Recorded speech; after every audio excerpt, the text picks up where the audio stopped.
ನಮಸ್ಕಾರ ಪ್ರಿಯ ವೀಕ್ಷಕರೇ, ಬೈಲಹೊಂಗಲ ತಾಲೂಕಿನ ಗುಡದೂರು ಗ್ರಾಮದಲ್ಲಿ ಶ್ರೀ ಗ್ರಾಮ ದೇವತೆಗಳ ನೂತನ ದೇವಸ್ಥಾನದ ಲೋಕಾರ್ಪಣೆ ಹಾಗೂ ನೂತನ ಮೂರ್ತಿಗಳ ಪ್ರಾಣ ಪ್ರತಿಷ್ಠಾಪನೆ ನಿಮಿತ್ತ ರವಿವಾರ ದಿನಾಂಕ 22ರಂದು ಪೂಜ್ಯರಿಂದ ಶ್ರೀ ಗ್ರಾಮ ದೇವತೆಯರಿಗೆ ಮಹಾಮಂಗಳಾರತಿ ಹಾಗೂ ಧಾರ್ಮಿಕ ಸಮ್ಮೇಳನ ನಡೆಯಿತು.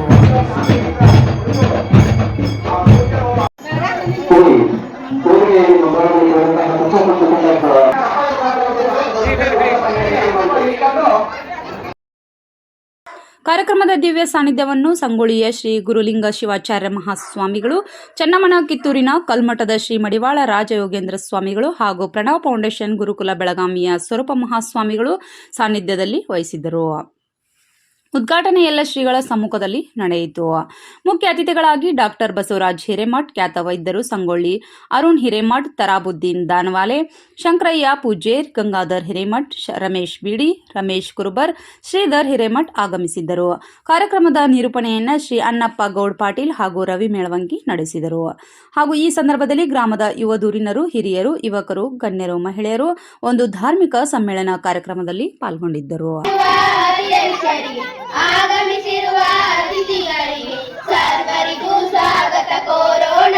ಗ್ರಾಮ ದೇವತೆಯರ ಅವತಾರವಾಗಿ ಶ್ರೀ ದ್ಯಾಮಮ್ಮ ದೇವಿ ಹಾಗೂ ಶ್ರೀ ದುರ್ಗಮ್ಮ ದೇವಿ ರೂಪದಲ್ಲಿ ನೆಲೆ ನಿಂತಹ ಗ್ರಾಮ ನಮ್ಮ ಗುಡದೂರು ಗ್ರಾಮ. ಶ್ರೀ ಪುರಂದರ ವಿಠಲರಾಗಿರು ನನ್ನ ಹತ್ತಿರವಿರು ಓ ಜ್ಞಾನವೇ, ನಾನಿನ್ನ ಬಿಟ್ಟು ಬಾಳಲಾರೆನು ಓ ಜ್ಞಾನವೇ, ಓ ಜ್ಞಾನವೇ. ಅದ್ಭುತವಾಗಿದೆ. ಎಲ್ಲರೂ ಕೂಡಿಕೊಂಡು, ಎಲ್ಲ ಗ್ರಾಮದ ಸರ್ವ ಜನ ಕೂಡಿಕೊಂಡು ದೊಡ್ಡ ಕಾರ್ಯಕ್ರಮ ಮಾಡಿದ್ದೀವಿ. ತುಂಬಾ ಸಂತೋಷ.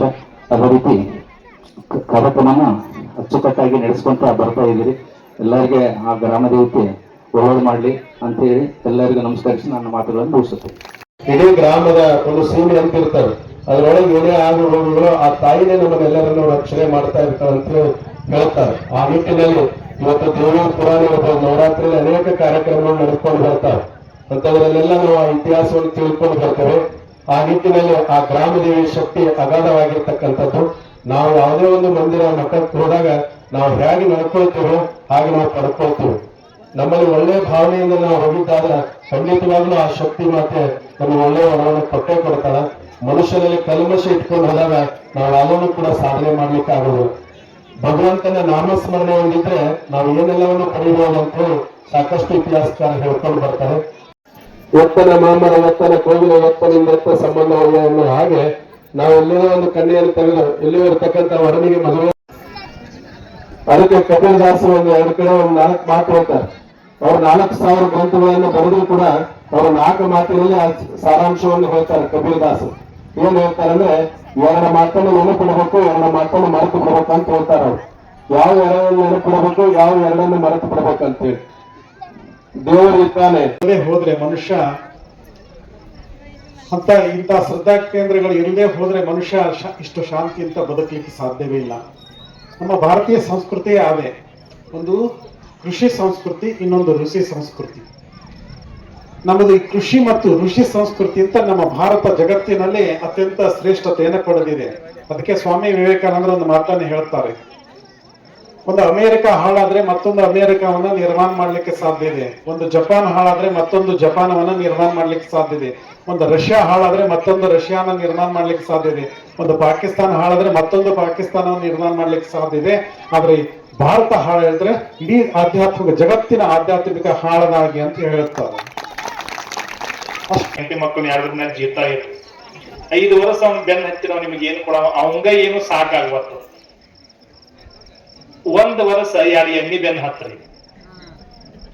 ಒಬ್ಬ MLA ಬೆನ್ನ ಹತ್ತು ಬದಲು 2 ಎಮ್ಮಿ ಬೆನ್ನ ಹತ್ತಿರ 10 ಲೀಟರ್ ಹಾಲ 1 ಚಕಡಿ ಸಗಣಿಯರ ಕೊಡ್ತಾವ. ನೀವ್ ಯಾರು ಬೆನ್ನ ಹತ್ತಿದ್ದೀರಿ?